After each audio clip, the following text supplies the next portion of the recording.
Welcome to Muscle Maven Radio. Thank you so much for being here. I'm your host, Ashleigh Van Houten. I hope you are all well, healthy, happy, crushing it. This podcast is about people in midlife. I don't even like that word, but I guess it makes sense. You're in your 40s, you're, hopefully around midlife, or maybe working your way into midlife. Folks who are sort of coming to terms with the fact that they're no longer 22. Let's say that. So a lot of us fall into that category. If you're 22 and listening to this, congratulations. All right. Good for you. But you're not going to be 22 forever. So you can listen to this too. I apologize right off the bat. Unfortunately, this episode there isn't a video recording.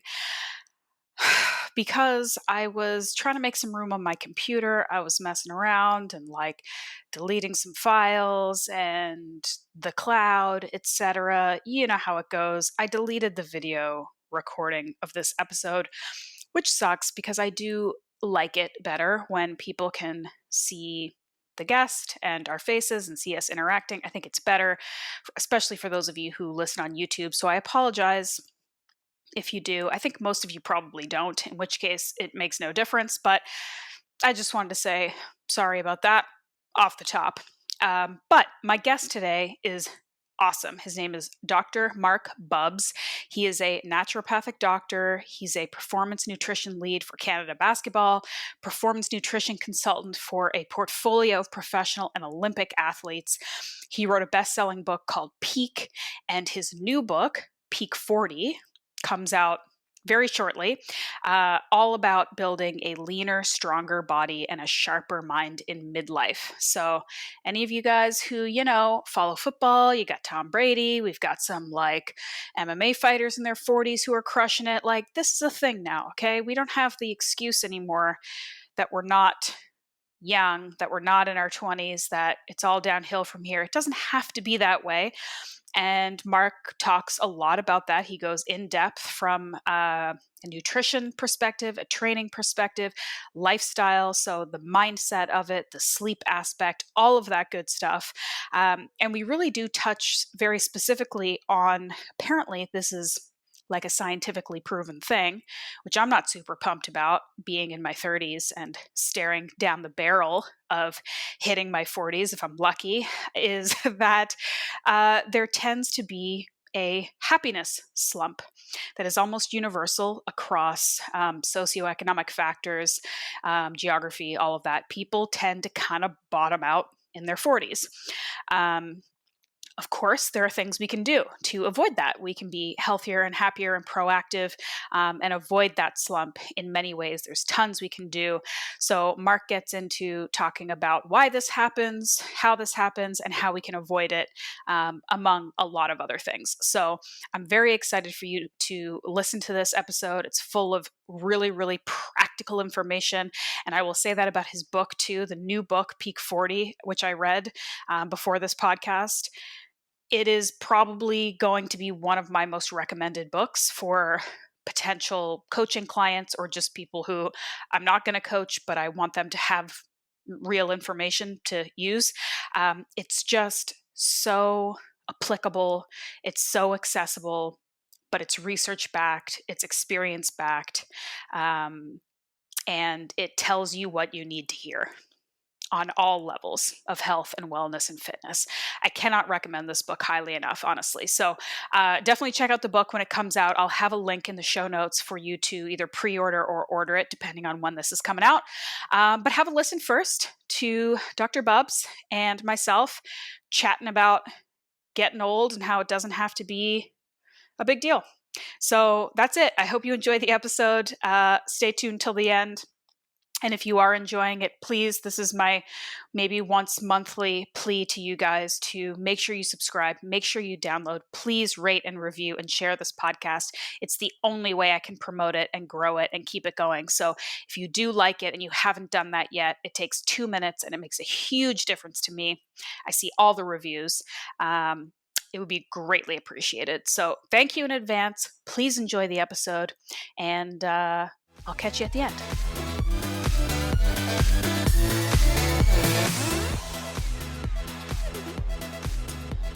right, Marc, I think we're recording. Welcome to the podcast. Awesome. Well, listen, I appreciate you having me on and taking the time. Yeah. So we just found out, because I knew that you were Canadian because you've worked with a bunch of kind of Canadian athletes and sports teams. And I always appreciate having a fellow Canadian on the podcast. Nice. But you're in the UK now. What are you doing there? Yeah, well, it's sort of a long and short story. My wife's British, and so we came over a few years ago to help out with some family members in terms of their health. And then, baby number 3, and then a worldwide pandemic, and we're still over here. So there you go. It's amplified the remote consulting side of the business, but no, it's been good fun. Okay. So do you like it over there? Like you don't miss, let's not talk about, if you're from Toronto, obviously you're not missing Toronto too much right now with the current situation, but do you miss Canada? Do you miss coming home, or do you like kind of the culture and the vibe over there? Well, I've always loved to travel and things. It's just, obviously it's different now having little ones at home. It's not the same type of traveling. And so, working with Canada Basketball still as the performance nutrition lead, you get to come back and reconnect, and got a lot of, business over there as well. So pre-COVID, I was still traveling a lot and coming back every couple months, whether it's to US and Toronto and Canada. But post with the COVID, it's been a really strange year because it's just no travel. So that's been probably the biggest shift, really. Yeah, I feel like, I use our industry loosely because obviously, fitness, performance, nutrition, wellness, all of that is sort of a big umbrella. But it's been interesting to see how folks have adapted and how many people have really thrived under these conditions, because it is still something like accountability and resources and help in this area is more needed perhaps than ever. And for sure, are just kind of sitting around like looking for ways to feel better. I think a lot of us. So it's been interesting to see that shift. And I've done a lot of stuff in the pandemic that I think I actually feel quite good about. I still wish I could see human beings in real life, but this kind of stuff. Yeah, that always helps. Yeah, it doesn't hurt. But how has your work and the nature of your work really changed?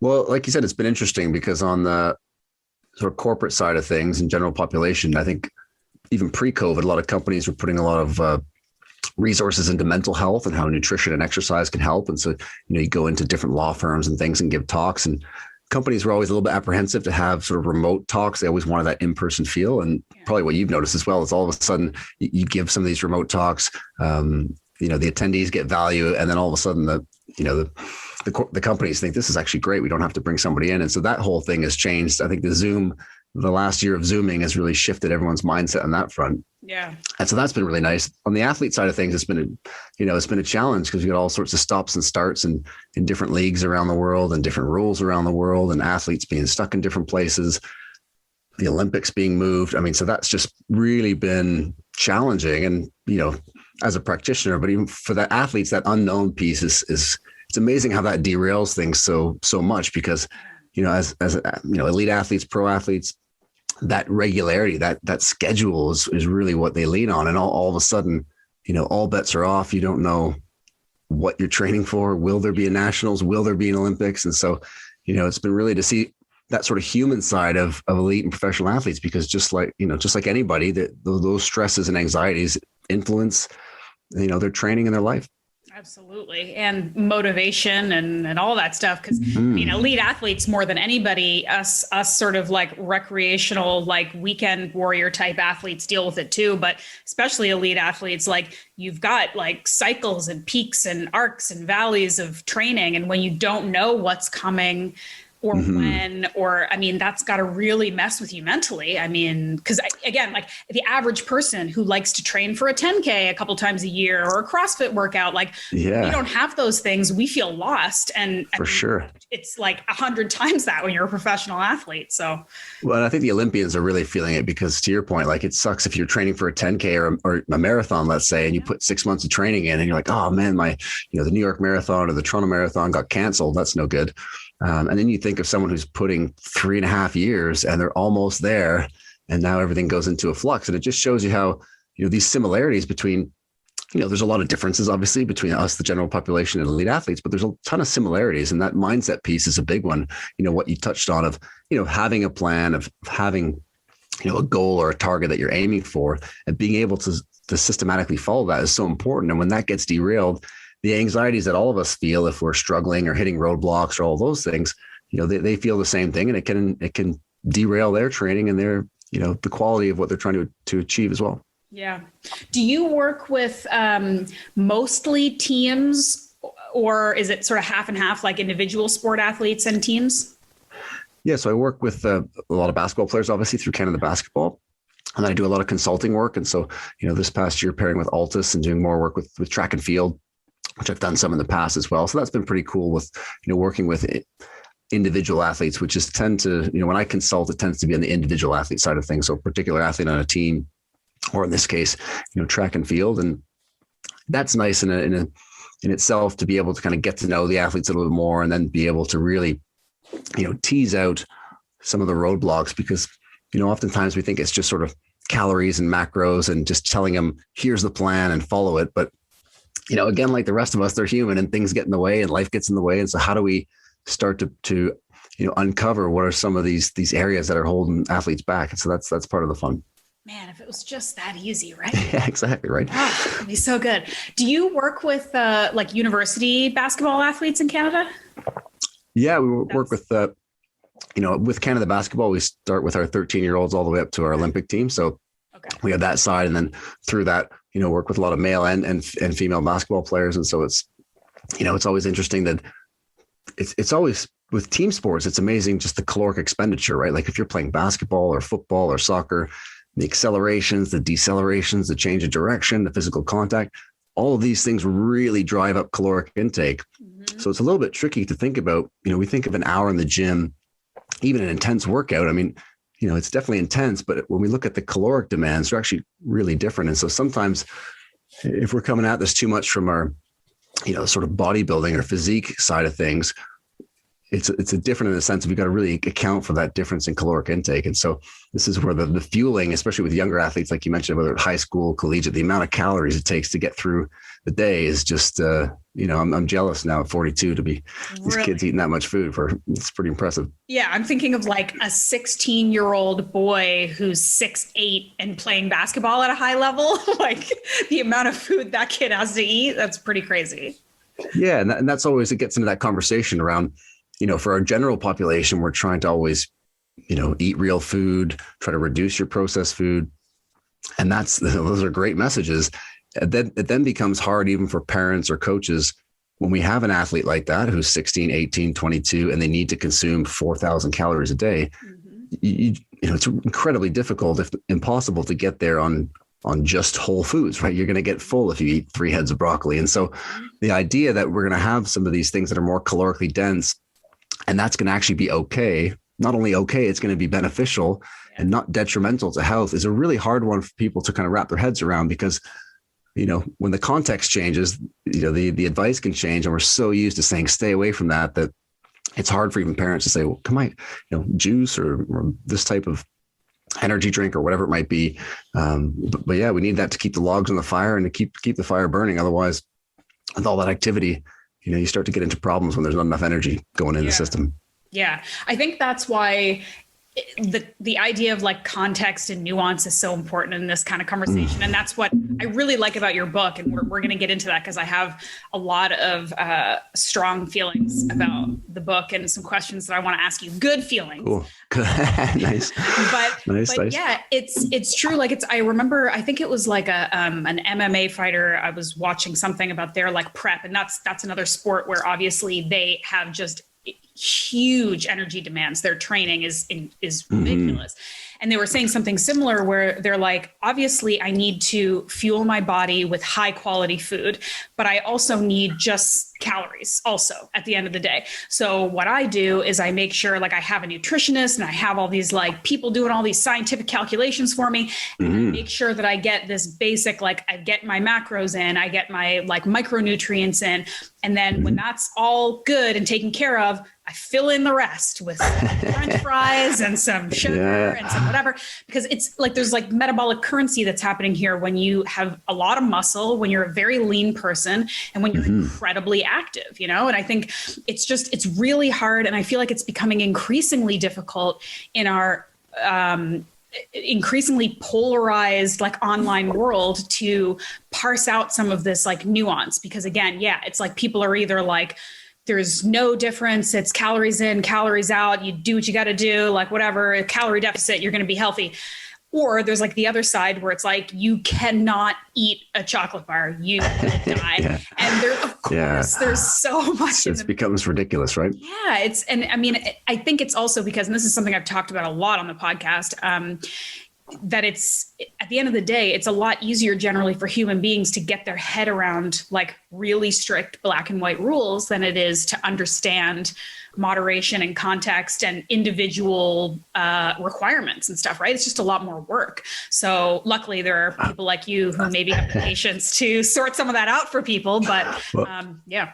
It's a great point. I mean, it's one of the ones, you know, in Peak, I interviewed Andrew King, who's a behavioral ecologist, out at Swansea University, and he does all this research on animals. And to your point, you know, when the problem's complex or our world is really busy, we tend to default to heuristics. And so to your point, when life is busy and work's busy, and whether it's kids at home or social commitments, we want to have something that's easy to follow. Like you mentioned, especially when you're learning something, black and white rules, like just tell me what to do. Mm-hmm. And that's a great way to get started.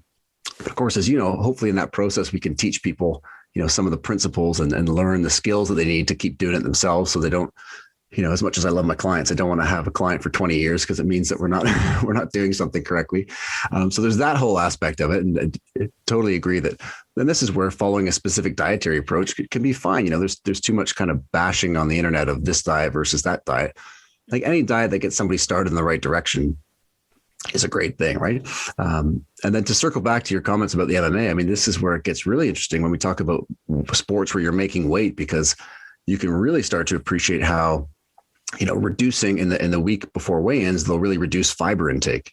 And so it's amazing how body weight will drop quite significantly with removing fiber. And so, you know, salt intake, that goes down quite a bit as well. And so you start to realize that you can really sway weights by 3, 4, 5 pounds with just, you know, things like fiber intake. And if we think about the general population, like what does that dovetail to? Well, if you think of people who are doing cleanses, right, you know, or like just drinking water, 24-hour fast, and they go, great, I lost 4 pounds. Well, the 4 pounds you lost is just the contents of the intestinal tract, you know, that's going to come back. Right. And so those are some of the coaching moments that we can use with our clients. Cause I think sometimes, and I'm sure I know you see this a lot as well, we get so married to the outcome goal of like, what is that number on the scale I'm trying to get to, that along this journey of getting there, we're not appreciating the lessons that we can learn along the way that bring on the skills that we need to actually, you know, not only achieve the outcome goal, but stay there once we get there, because it's the, you know, it's the staying that's the hard part. The losing is not so hard. It's the staying that, you know, really need to work on. Yes. The sustainability part. The sustainability piece. When I was reading your books, your new book, Peak 40, so we're going to talk about this, I'm thinking like, I want really, and this isn't blowing smoke, I'm like, and I do a little bit of coaching still, like sort of more high level health coaching for like women, maybe more specifically, who are just like, I just want to have a bit more muscle. I just want to feel better. I just want to stop being obsessed with how many calories I'm eating all the time. And I want everybody that I ever work with to read your book, because it's just, honestly, it's so useful. There's so much information in there that is like tangible and useful and straightforward, but it also speaks so much to fundamentals, consistency, like, you know, patience, not falling victim to these like fad diet, do something in 3 weeks, but then what? Because I didn't actually learn what to do and I don't know where to go from here. And there's so many things that you were saying in the book that I was like, yes, like why don't I just want people to get it. Like I just want, you can tell people, but it just like, it's one of those things I feel like, and maybe it is different when you're dealing with elite athletes. I don't know if it is or not, versus kind of more sort of, you know, quote unquote, general population, general population, where it's like, it almost feels like you have to go through this process, this trial and error, this learning process first. Like you almost can't do it the like reasonable, sustainable, intelligent way until after you've done a couple like fad crash, crazy diets or something. Like, I don't know, like What's your experience there? Like why? And I guess there is sort of an element of like people do learn better when they learn themselves versus just For sure. told, right? So I get that. But why is it that we just, no matter how many smart people tell us, look, the longer, less maybe sexy road is truly the one that you're going to take eventually to get what you want. They just keep taking those other ones first. Yeah, it's tempting to take that quick fix, right? And it's anytime we have these complex problems, this is where we get into what we call deep learning, where it's like learning how to play the guitar or learning how to speak French or Italian. Like you wouldn't expect to be great after 4 weeks, right? Like you would not expect to be Jimi Hendrix or to speak fluently in Italian. Mm-hmm. Yet for other aspects like weight loss, because the expectation has been set in the general, blogosphere or social media sphere, we were bought into this sort of 4 weeks or bust type of deal. And I think that's where, hopefully trying to translate some of what these elite athletes are doing is that's not the approach that they take. And ironically, with our clients, the people in their business life or in their finances, they don't bet everything on black, right? They don't put all of their chips down on one, right? They take that slow, sustained approach to achieve the outcomes. Mm-hmm. But again, that sort of human part of us that just wants to have that quick fix. And a lot of that's just driven by, fear and anxiety, right? We're so used to being stuck or hitting the plateau that we don't really have the confidence that going through that journey is actually going to provide those learning lessons. And so that's why, somebody might work with someone like yourself or myself or another coach to say, hey, we've been down this road. We know how to get you from point A to point B. Yes, it's going to get a little rocky in spots, but that's normal. Like that's part of the whole story. And the more we can lean into that sort of process oriented versus, present state thinking versus that outcome, then you start to see, and I'm sure, I know you see this as well with your clients, but once they're thinking about what they're doing in that day and staying present versus wondering, why am I not at that weight yet?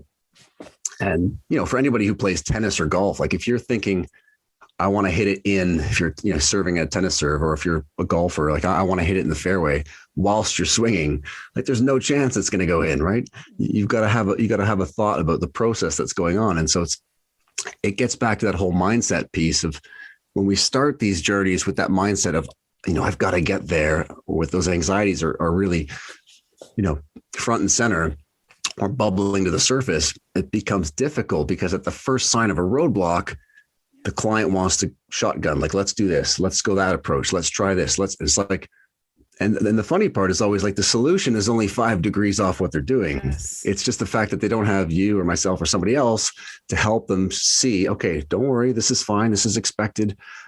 So I think, thankfully there's more information coming out like that, but I think that's the difficult thing, is just to buy in to the process and say, we're going to take 12 weeks or however long it is. And resetting that expectation. We don't want to lose, unless you have a lot of weight to lose, you don't really want to lose 30 pounds in 30 days, right? That's not the best bet.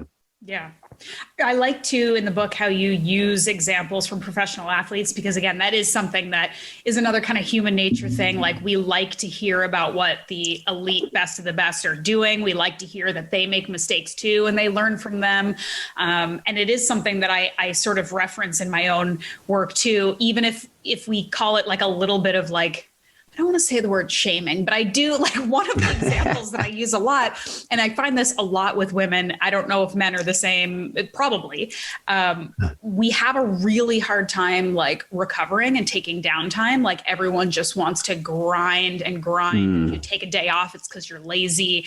And I like to kind of reference that, like, the pro mindset, that's not how pros work. Yeah. That's not how pros think. They love their recovery and downtime. They prioritize that and they respect it because they know that's when they get stronger and are able to work harder the next time. Like nobody can avoid it. Nobody is like the special Superman that can just not take time off to recover. That doesn't exist. And if you think you're that person, give it another couple weeks and you'll realize that you aren't, exactly. So, but yeah, I like that you used examples from like real, high level athletes to show like they are people too. And they struggle with these things as well. But here's how you can kind of overcome it. So, it's very, I mean, we tend to get those snippets, don't we? Like we get that little highlight package of how the athlete got to Wimbledon final or to the Olympics. And it just seems like it's this 1 month journey where, and all these great players like Andy Murray or Kelly Holmes, these Olympians, it's years of having to prepare and get to this point. And we don't want to scare people off by saying it's years, but it's nice to know that if you make small changes, it's like compound interest. You start getting benefits without trying so hard. And to your first point there, people who are that type A, which, we deal a lot with, we get addicted to that endorphin rush, right? We get addicted to the adrenaline. And now all of a sudden, the difference between the bodybuilder or the figure competitor who's a professional is they train hard, but then they go home and sleep or take a nap, right? They're not really moving even that much throughout the day. They're really, and that allows them to be able to train hard, to restrict calories. But if our clients are going out and working from 6 a.m. till 6 p.m, and they've got kids at home or social, responsibilities and things to do, then that's a long day. And all that starts to add up. Which is what we see now in pro sport, is this idea that your life load. So, we've got training load, which is what you do in the gym. But if your life load with just how much you move in a day, mental, emotional stress, if that's really high, that actually hampers how well you can recover and therefore adapt to the training that you're doing. And so to your point, if people are in these windows where it's like, oh, this is going to be really crazy next 3 or 4 weeks, I've got all these deadlines at work. Well, that's not the best time to be really gunning it, whether it's training or caloric deficit, right? Like now we're just trying to, maintain status quo, maybe develop a few habits that are going to help us further down the road. But that's unfortunately, as this is where people just want to get there as quick as they can. And the problem is you end up every year you're asking the same question of how do I achieve my goal, versus if we take it slow, then you build on it month by month, year by year. And there was a great strength and conditioning coach over here in the UK who runs a master's program at St. Mary's University. And when people tell him their goals, he says, great, let's divide that by 4. Like, what do you mean? Like, I want to add 50 pounds to my squat. It's like, perfect. Well, that's going to be 12 and a half pounds a year for the next 4 years. It's just, and it doesn't have to be that, but it's just a way of just immediately deconstructing the expectations to say, this is actually how long it takes. And, and we're going to build the roadmap and teach you the skills and that kind of deal. But I love that, just the reframing that expectation is such a key part of this whole story. Yeah. Yeah. That concept of that like allostatic or like cumulative load, and like the idea that the more busy and crazy your life is and the less time you have to rest, those are the people who should be resting the most, which of course is so frustrating for people because they're like, I barely have time to work out. Like, how am I supposed to rest? And I'm like, hello, that's what I'm telling you. Like, if you barely have time to do anything, you need to rest so that you can, it's an ongoing thing. I know we just, and it's this cliche thing that I say all the time, except that it's also true, is that the more you learn to love the process and the more you learn to love the learning part of it, and even the parts where it gets rocky, like you said, or the parts where you do have ups and downs and plateaus and you're like figuring out problems, the more you start to like look at that like I'm learning more, like I'm eliminating things that don't work, like I'm getting closer, I'm enjoying the process. The more you get into that headspace, then the less you're just like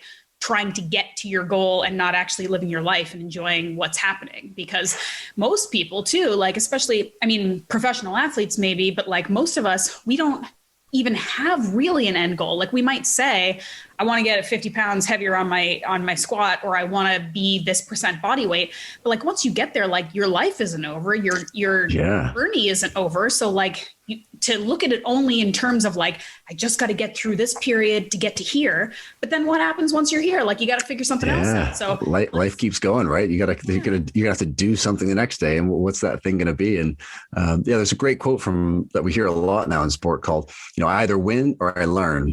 Yeah. So rather than like win or lose, it's like, I win. Okay, great. If I lose, well, I'm actually learning something. Yes. And, as you mentioned, that's the part we got to lean into, because the roadblock's going to come up no matter what dietary strategy you pick. Like you might get a little easy win at the start if you're going a certain way, whether it's keto, low fat, whatever, everything in between. But ultimately, we've got to start to learn those lessons. And it's not always easy, right? Excuse me for a brief moment, friends and listeners. I want to tell you about a new show sponsor that I'm very excited to be working with. The company is called Medicine Man Plant Co. And yes, the word plant is in there. So you might be thinking again, what's going on with my organ meat eating podcast host who's now seems to be all about the plants. The reality is I've never been anti-plant. I've never been against plant medicine and plants in your diet. I understand the deep connection that human beings have to plant medicine and how it's something that we have used to treat ailments and treat sicknesses and be robust, healthy human beings with strong immune systems for thousands and thousands and thousands of years. And I recognize that it's important, and that's why I've almost always supplemented with some kind of plant-based supplement.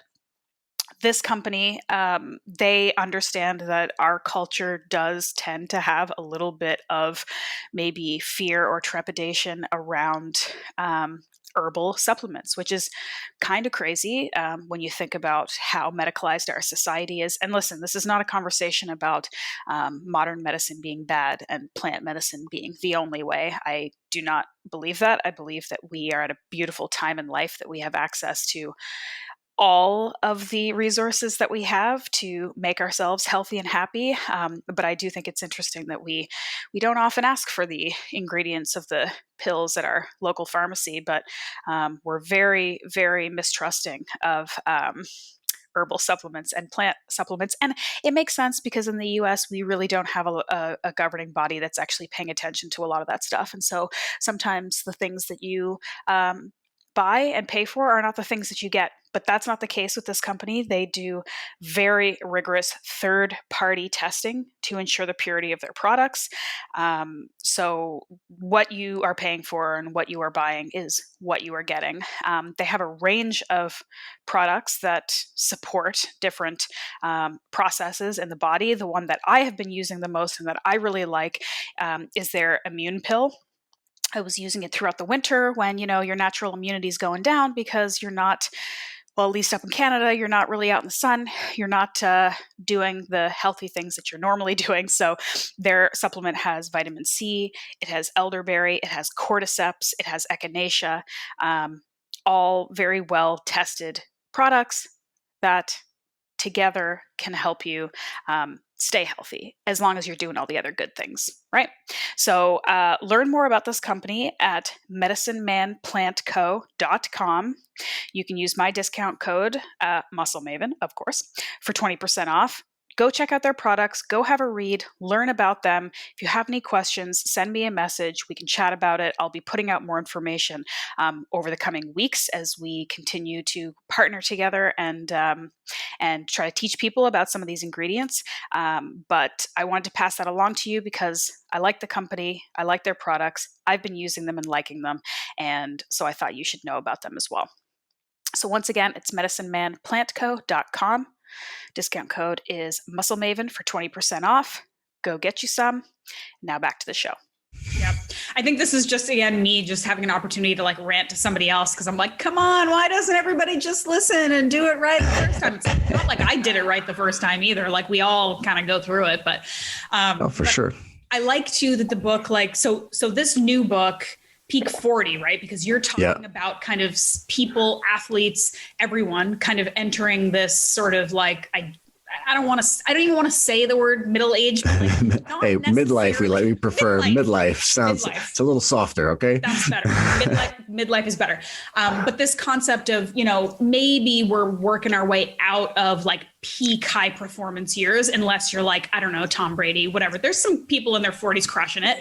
Yeah, there is though. There is for sure. It's totally a thing. But I think most of us were I'm in my 30s. And so this was very helpful for me because I'm definitely starting to switch from being oh, I can do anything and I never feel any pain and everything's great. And I'm so lucky to being oh, look, there's people in their 40s who aren't falling apart. Yay. I'm kind of retool my thinking. And it's good to see some positivity in that, this consistency pays off and this taking care of your body pays off. And you don't have to give up on your goals because you're not 22 anymore. So all of this is very positive and helpful and hopeful for me. But I think it was really I kind of want to touch on first some of the mental side of it. And you talk in the book about happiness dipping in the 40s. It's like all-time low for human beings in their 40s. So I'm like, oh, cool, great. Yeah. That's something fun to look forward to. It's coming. But it's funny because it's something even that I've been noticing in my 30s, global pandemic notwithstanding, that I feel like it's a conversation that a lot of my friends and I are having where we sort of expect like your 30s is kind of this period of not necessarily a lot of milestones that anyone talks or cares about, right? Like in the first 20 years of your life, it's like milestone after milestone. Yeah. And then in your 20s, you're like establishing your education and your a lot of new stuff. Yeah. Yeah. Maybe you're getting married, like all this stuff. And then in your 30s, you're just kind of expected to be sorted out. Like you're still young enough that you're probably healthy. Yeah. Everything's kind of assorted. Like don't worry about sweet spot until you're like closing in on like retirement age or something. And I'm just like, we're all freaking out over here and we don't know why and we don't know if we should be, and we're like there's a lot happening. So anyway, I feel like it starts even in your 30s, but I'd love for you to kind of touch a little bit on this concept of happiness and how and why it starts dipping as we kind of get into this like late 30s, 40s. Why is this happening? Yeah, I mean, it was interesting to see. I mean, in elite sport now, mental health is a big factor, and this is even happening in younger individuals. And so as I was starting to dig around to see what was in the research, there's a gentleman named Dr. David Blanchflower who's done this huge, he's an economist, huge research across global research, 132 countries. They measured 15 different indices of unhappiness. And what they actually found was that there was this U-shaped happiness curve. And so I thought, okay, well, I guess the bottom of the U is when you're least happy. I wonder what ages those are from. And it's, from 41 to 47. And again, psychologists might, disagree a little bit with this, but this is from an economist standpoint. This is when happiness is at its lowest. And so this didn't matter if it was a rich country or a poor country. It didn't matter if it was, what continent you were on. It didn't matter the average income of the individuals. And so, this is where this idea of in midlife, there's a lot of different things happening. I mean, there's just the busyness. If people are having families, then just the busyness of having kids and the lack of sleep that builds up and all those types of things.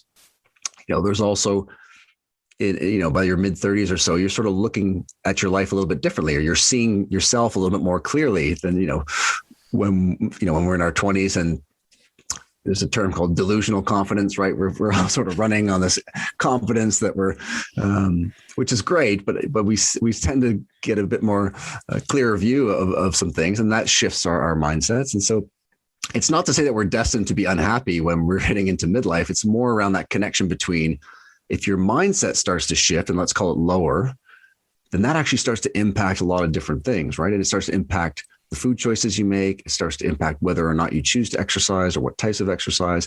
It impacts whether you decide to stay up a little bit later and have another beer, glass of wine versus getting to bed on time. And I think what everyone's realized with the pandemic is that these little things, right, where everyone's now having, in pandemic years, it's like everyone's having a glass of wine or 2 or 3 every single night. And we start to realize how that impacts us physically. And so with all this big, sort of hurricane of to-do lists and deadlines and social responsibilities, it's a busy time. And so this is where, does that client who wanted to calculate all their macros in their late 20s, early 30s and spend all that time, maybe they still want to keep doing that, and that's cool.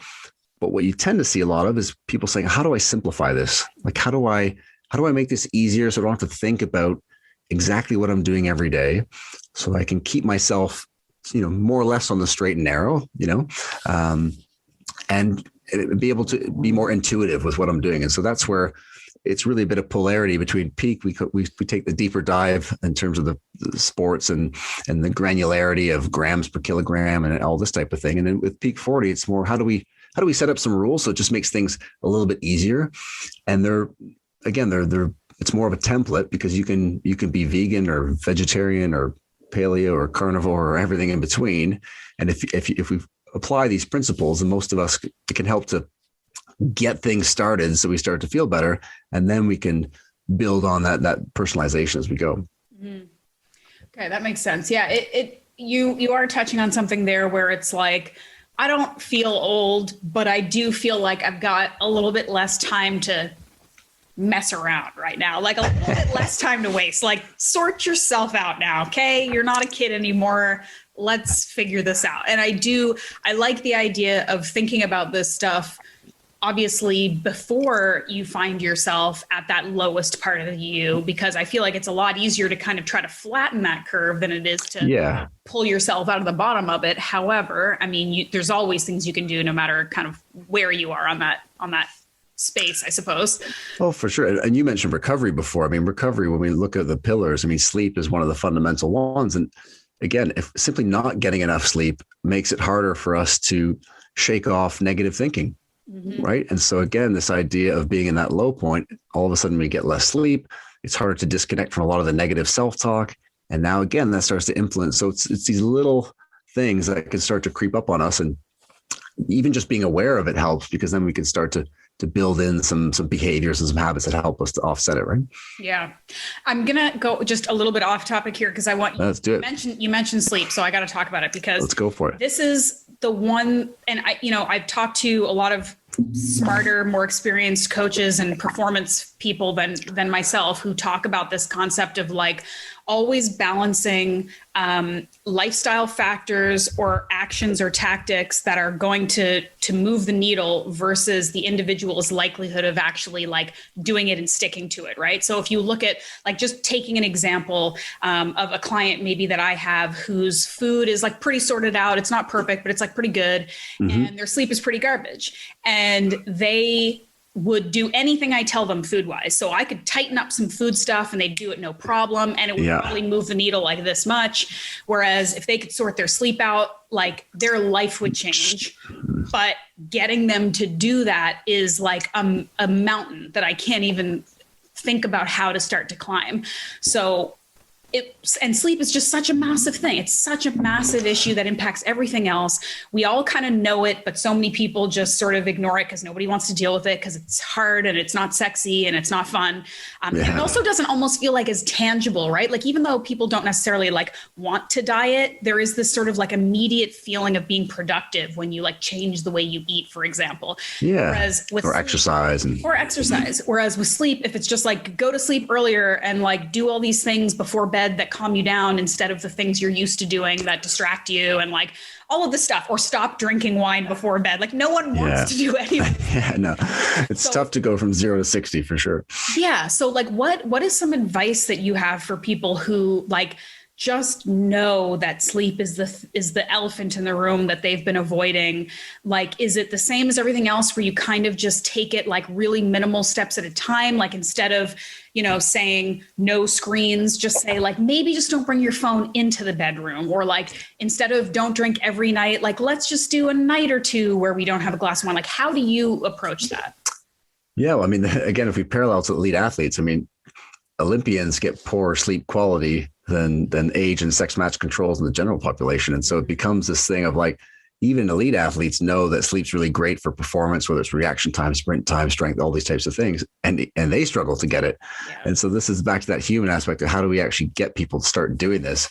And to your point before, I mean, I had a client, and this is where coaching, I found being able to buy into this period of time allows you to go through these tough conversations. Because I had a client, it took us almost 2 months to sort out the sleep piece. And just to your point, all these other buckets were small wins, but the fact that her sleep was so dysfunctional and the behaviors leading up to it were just leading to very poor sleep quality, we just had to keep on the same topic week after week. And, I'm sure I was driving her crazy by the middle of it, but it's like, we have to address this thing, which is actually one of the most pivotal things. And, eventually this started to, it clued in, and, as you mentioned before, a lot of clients like to feel like they've stumbled upon something themselves too. So even providing resources or whatnot, but for her, getting that sleep right, again, now all of a sudden, I mean, we know if you don't get enough sleep, your glucose response to the same breakfast you always have is worse the next morning. So you're already starting the day. And I mentioned the negative thinking. And so, what do we do? Well, I think trying to automate as many things as we can is a great place to start. So even with this idea of whether it's eating too late at night or getting to bed early, even starting with a day or two a week where you say Monday and Tuesday, I'm going to go to bed. If you're used to going to bed at 11:30, you might say 11, right? So most sleep experts would suggest you only bump up the sleep by about half an hour a week, because if you're used to staying up till 11:30, let's say midnight, you can't just go to bed at 10 p.m., right? It's going to be tough to make that big a switch.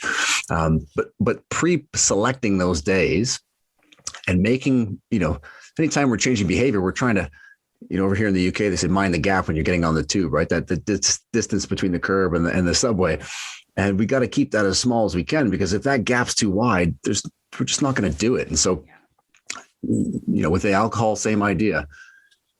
Monday and Tuesday, let's not have any alcohol. Let's not have a glass of wine. Let's have, it's not as sexy. Let's have a cup of tea, right? It still provides a bit of sensation. We're having something, but ultimately what we're trying to do is take the decision-making away. Yeah. Like if we always have to make a decision, then it's difficult, right? Because the fact that the environment is triggering a lot of these cues, just the fact that you sit in that same room every night and that's the room you enjoy a glass of wine, you watch television and relax, and that room is actually triggering the desire, right? From a central level from your brain to want to have that. And to juxtapose that for a minute, when you get in your car, like you're not inspired or motivated or even disciplined to put your seatbelt on, but it happens in a split second. You sit in your car, boom, you put the seatbelt on. And that's that kind of, when you build that habit and that automaticity part comes in, then that environment can trigger the right cue. And so to avoid that decision-making for some people, I suggest even on that Monday or Tuesday, like let's get out of that room that you enjoy the red wine in, and let's go in a different room and maybe read a book, or let's go take a hot bath, or let's go for a walk. Let's change the environment so that the cue isn't screaming at your subconscious, hey, where's that glass of Cab Sauv that I really like on, Tuesday, Wednesday, Thursday. So that's a place to start. And then from there, it's obviously quite individual, but if we can reduce that decisions every time and just have it become more automatic, we have a lot better odds of success. Yeah. Okay. Yeah. I like two kind of big concepts there are sort of like replacing an action with another one, right? Which is again, very, I think kind of human nature that like just taking things away from people isn't always the best way to get change to happen, but replacing it with something else usually is. And then the idea of having less choice, I think it's such an important conversation too, because on the surface, people think like nobody wants their choices taken away from them. No one wants to be told they can't do something, which isn't really what's being said here, because at the end of the day, you can always do whatever the hell you want, and you can change the choices that you're making every day, right? So it's just different choices or different options. But like I like to tell people too, I wrote my own book, a cookbook. I'll send you a copy about cooking organ meats. And one of the things that I talk about is that yes, you can absolutely explore and play and figure out ways to make these taste good. It's sort of like a holdover myth that it has to be gross. But also that like you're an adult, everything that you eat shouldn't be chocolate cake. Like you should make these decisions because they're good for you. And so it's like you shouldn't have unlimited choices and decisions to make every day, because it's not healthy for you and it's not beneficial, even if it sounds nice to just, I'm an adult, I can do whatever I want. Like you shouldn't really though, should you? Like all the time? Like for sure. That's just have some behaviors that are routine, that are built in, that just support our health. And then we can make these mindful decisions, later or in other circumstances. But it's just this so idea, true. That we should just like be able to do anything we want anytime because we're an adult. It's like, that's not really how happiness works. It sounds kind of like it could be, but it's not. And even the definition of treat, if you want to even go to that level, is like the definition of treat is the occasional indulgence, right? Like once we're having that bowl of ice cream every single night, it's no longer a treat, right? It's just our diet. But I think, but to circle back even, I mean, I think a lot of clients just get nervous that these rules are going to then bleed into their weekend. I'm sure you see this where it's like, well, I'm going to have to do this all the time. I'm not going to be able to enjoy my life. And most of the time it's like, no, if you do well 5 days out of the week, let's call it Monday to Friday, you can still live a little on the weekends and enjoy things. Like that's ultimately the balance we want to get to. And I think, you can see that sort of anxiety in some clients, can't you, when you start to change a few things, because it's almost like, well, does that mean I can't do this or that? Yeah. And to your point, I mean, these are adults and they make these, and it's funny when you look at their professional lives and you think, oh, geez, you're using this skill and this skill and this skill in your professional life. Well, how come we're lacking all three of those in this journey we're doing here on the nutrition side? Let's start to pull. And sometimes when you highlight that disconnect, like you're actually doing this all day in your job, we just need to apply it over here, you could start to see those light bulbs going off like, oh shit, I guess you're right. Yeah. I think we need to. Yeah. Yeah. Going back to the mindset part, like another part of your book that I really thought was cool, that really made me think, was this section on sort of values and figuring out what your values are and narrowing them down. And what I thought was so cool about it is, like, I think most of us, and especially the people who are listening to this podcast, who tend to be, I think, very thoughtful, intelligent people, but people who care about their good health, audience. right? People who care about their health, people who, are doing this kind of work, right? Like, if you're listening to this for fun, you're a bit of a nerd, you care about the stuff. Yeah. We tend to think, I know what my values are. Like, I when I started reading this section, I'm like, well, I know, like, I care about like health and, being good to the people around me and blah, blah, blah. And then when you read it a little bit deeper, and there's like this whole, like, there's a page that just listed like 100 or something, like different values. And it's like, actually look at these and maybe pick like 10 or 15 and then put those on a piece of paper. And then if you had to, like, pick 3 and think about why those are the most important. And it's actually really difficult and kind of intense. And like, then you have to think about, okay, well, why am I choosing, like, I don't know, autonomy over like kindness or something, you know what I mean? Just as an example.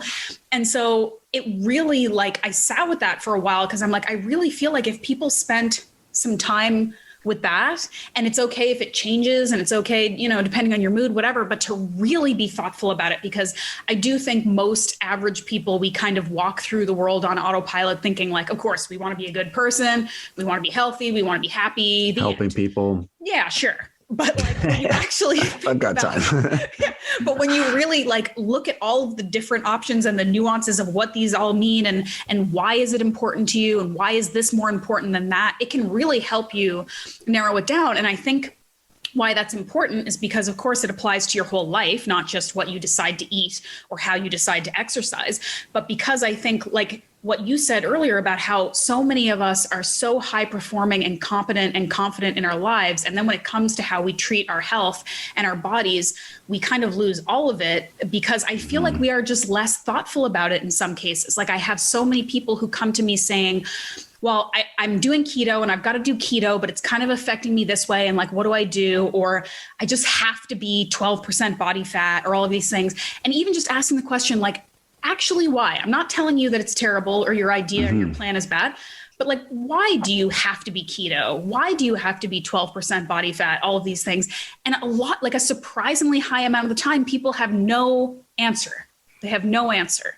And it's very difficult to achieve a challenging goal when you actually don't have any intrinsic belief or need for it or reason for it. Yeah, connection. Or connection to it. So it just, that whole value section I thought was just so important and such a cool exercise for people to do. I thought that was really interesting. Yeah, it is a really eye-opening thing, because we always think we know what we stand for until someone's like, all right, do this for 10 minutes and go through this and think about it. And, this really came from watching coaches coaching athletes, and there's obviously different personality types. And if you think of a personality type like the hardware on your computer, like you can't change really personality types, right? People are the way they are in that sense. And so from a coaching standpoint, if we're trying to do that, then that's not going to lead to a really successful outcome. And then this is where the values part comes in, because, if we know our values, then we can start to, juxtapose the behaviors that we're doing, and, do they orient towards these values? Like you say, you want X, Y, and Z, but these are the behaviors you have, and actually your values are over here. And so for me, over the last, it's been building, I'd say over the last decade, of just when people get stuck, I think naturally we're trying to help solve the problem by tweaking the caloric intake or adjusting the macros or changing the nutrition plan or the exercise plan, rather, sets, reps. And, over the course of time, I've sort of backed up a little bit. And when things really get stuck, getting more in this mindset piece of really trying to understand, like, what's going on here? Why is there such a, and what happens is you tend to start teasing out a lot of these fears and anxieties that people have that are the actual roadblocks, right? It's not that they just can't not eat avocados or they want to have X food, right? There's that deeper part of it. And it's a real eye opener. And it's one of those ones that kind of shakes you a little bit, because then once you've done the exercise and you have these things, that individual made the list and made that, that paragraph of their sort of personal philosophy. And so you've now got to live up to it.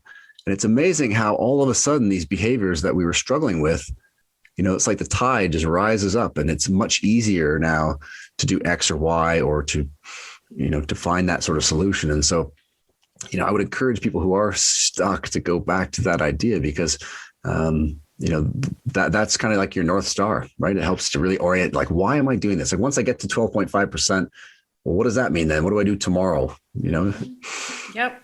Yeah. I mean, it's clarity, even if it's uncomfortable, is going to be beneficial to you. Yeah. And it will be uncomfortable for most of us. Like, even like when I was looking at this list, I was like, oh shit. Like it's a lot. I mean, there's some introspection going on there that you probably wouldn't do unless prompted, right? A lot of people. So, I mean, I guess this leads now to a part of kind of the coaching, maybe a relationship that I've thought about and maybe struggled with a lot. And I actually just did like a big podcast about coaching, because I was asking coaches and I was asking clients what they felt was wrong with the relationship. Like, because everybody has a story of, oh, I paid this coach a bunch of money and nothing happened and it sucked and they sucked. And then coaches all have, and I'm not necessarily talking about, again, working with high level athletes, although probably that's the case too. But a lot of coaches have experiences where they're like, I was just so disappointed working with this client because I was so excited and they seemed so excited. And then it just fizzled and there was no motivation, and I'm disappointed and they're disappointed. There's just a lot of, and so much of it goes back to, I think, communication, clear communication, consistent communication, clearly articulating goals and expectations on both ends, knowing what those goals and expectations are, all of that stuff. But what this conversation is making me think about more is how much of our health and performance struggles are often symptoms of deeper things. So symptoms of more, deeply ingrained kind of beliefs or anxieties or fears. And so this is really like entering into like psychiatrist, psychologist, counselor, therapist area, which I think non-trained psychiatrists and psychologists beyond scope of practice, right? It's Yes. I was going to say, the reality is we have to dip into that a little bit. And so, having some skills or some ability to navigate is key, because it's inevitably going to go there. But to what you're saying, I mean, for some people, it can really be, they need professional support. And, I use the analogy of like a backpack. Like, we're walking around with these backpacks full of past experiences and everything else. And you imagine like a 50-pound backpack that you're trying to go up this hill with. And it's like, you can keep going with that backpack with all those thoughts and beliefs that you've had in the past, and we can just push hard and go up that hill with that extra 50 pounds.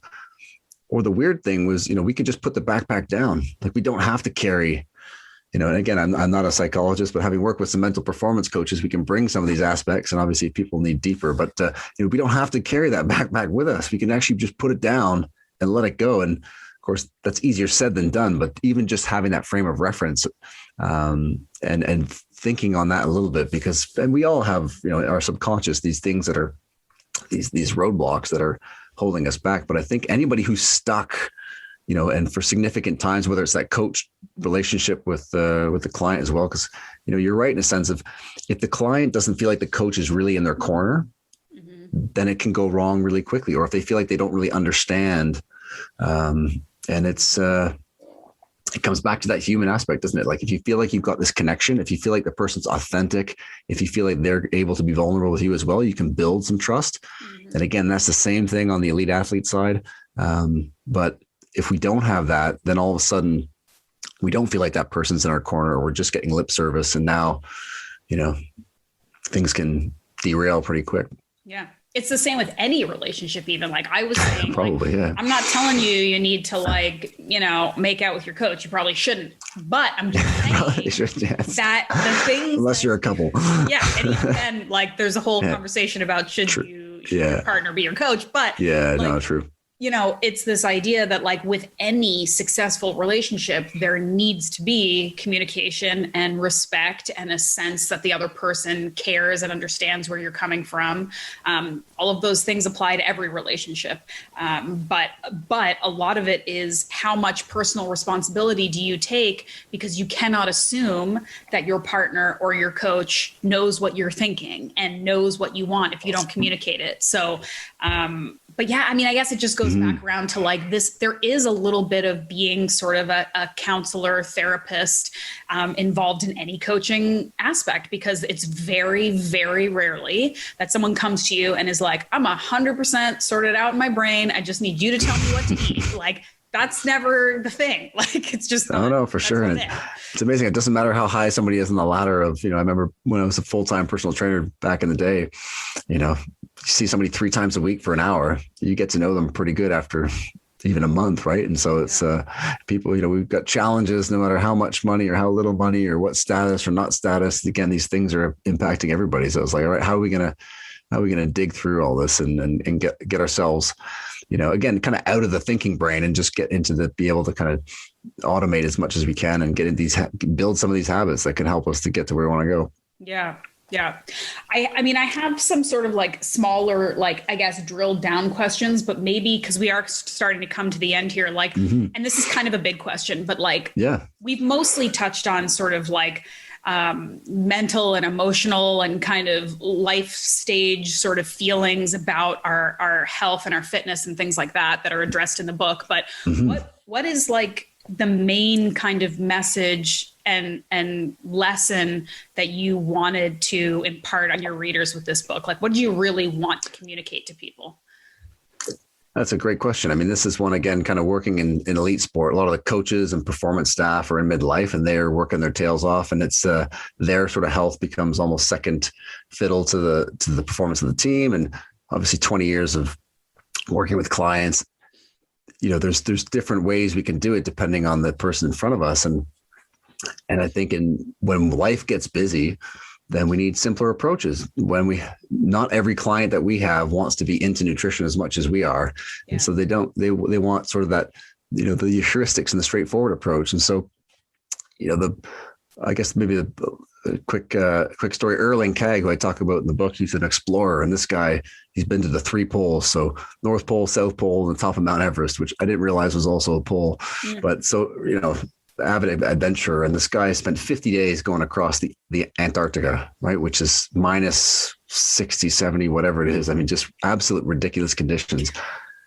And if you think to yourself, well, he did that, and that's obviously more stressful and challenging than trying to lose 10 or 20 pounds or lower your blood pressure or improve your blood sugars. And they asked him, well, Erling, how the heck did you trek 50 days in these, sub-zero temperatures, to get across Antarctica? And he said, I put one foot in front of the other and I did it enough times.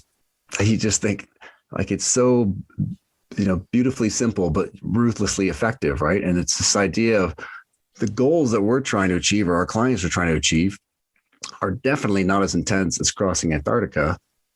But the key is they feel like it to us, right? They feel like we're taking that on. And I think that, one of the reasons why the book starts on this happiness piece and ends with, again, the mindset, values, awe, these types of things, is that if we can get that piece, if we can tap into that, it's amazing how these other things like the nutrition and the exercise, the getting to sleep on time, those start to fall into place a lot more easily. And so, hopefully people can take a few things, or practitioners can take a few things out of that to apply to their clients. I love that. That's so good. And it's just like the more we hear it, the more we'll internalize it, that it's like all of our journeys are the same, whether you're, a crazy person traveling. Who does that? Yeah. Or if you're just trying to get in better shape or eat better or whatever, you're so right. It's not about how difficult the goal is. It's about how you perceive it and how you're willing to kind of approach it. And just that one step in front of the other, that's literally all it is. Yeah. There you go. Wax on, wax off. Okay. Well, I feel like that's a really good, smart place to end. So we can do that. Cool. When is the book out? Because it's not out yet. So the book Peak 40 comes out on May 20th. Okay. And my first book, Peak, has been out for a couple of years, and it's been nice to see the reception in performance circles and the general population. So that's available as well. Cool. And people can get it everywhere, like classic sort of Amazon. Yeah, you can get it everywhere. And, if you want to fire out any questions, I got a funny last name. So at Dr. Bubbs on all the social media, you can find me pretty easy. drbubbs.com is a website. So there you go. I have a funny last name too, because the only other person in the world with my last name is Milhouse from The Simpsons. So it's a claim to fame. Even that is. That's one of the best shows ever. So there you go. Right? Exactly. What kind of last name is Bubbs?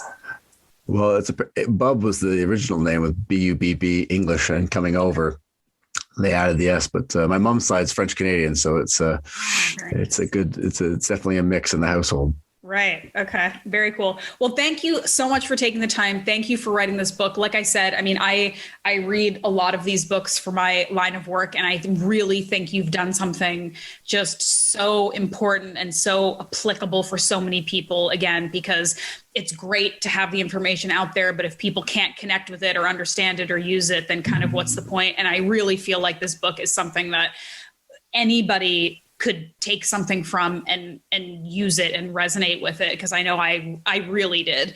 So well, I appreciate it. Thank you. Thank you so much. And thanks for having me on the show. Yeah, and we'll do it again sometime, and maybe 100%. Maybe someday when you feel like back in Montreal, we'll be there. You go. Yeah, allowed to come back to Canada, and we're allowed to do things. We'll get a workout in or something. 100%. All right. Thanks, Marc.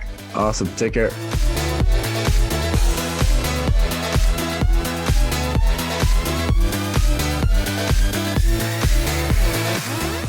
And that's it, folks. Thank you so much for listening. I have nothing else smart to say. Dr. Bubbs said it all. I appreciate you being here. Thank you again to our show sponsor. They are new. They're a new company, a new sponsor for us. If you have questions about Medicine Man Plant Co., the maker of these uniquely formulated herbal supplements that support health and immune function, send me a message. Send me a message on Instagram at The Muscle Maven. Send me an email. You can go through my website, ashleighvanhouten.com. You can sign up for my newsletter there too, but their products are rigorously third-party tested. They've got ingredients that are recognizable, not scary, stuff like elderberry, vitamin C, echinacea, cordyceps, stuff that I'm usually taking separately anyway, and they just kind of put it together in a convenient little pill form for me to keep me going, keep my immune system robust, keep me healthy, along with all the other amazing things I'm doing every day, like eating organ meats and going for walks and working out and sleeping and stuff like that. But the company is awesome. The people behind it are really, really genuine, cool guys. And I hope that you check them out. Go to their website. It's medicinemanplantco.com. And you can use the discount code MuscleMaven, of course, for 20% off. And that's it. I hope you join me next week for another amazing episode. And take care of yourself, guys. Get out in the sun.